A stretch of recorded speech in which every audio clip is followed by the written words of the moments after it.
Абайдың 19 қара сөзі. Адам ата-анадан туғанда есті болмайды. Естіп, көріп, ұстап, татып ескерсе, дүниедегі жақсы жаманды таниды дағы, сондайдан білгені, көргені көп болған адам білімді болады.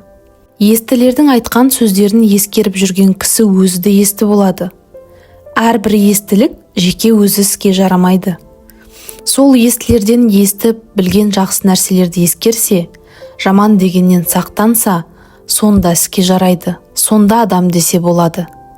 Мұндай сөзді есіткенде шайқақтап, шалықтанып, не салбырап, салғырттанып естісе, не есткен жерде қайта қайырып сұрап ұғайын деп тұшынбаса, не сол жерде сөздің арасына көзі жетсе де, шыға беріп қайта қалпына кетсе, естіп, естпей не керек?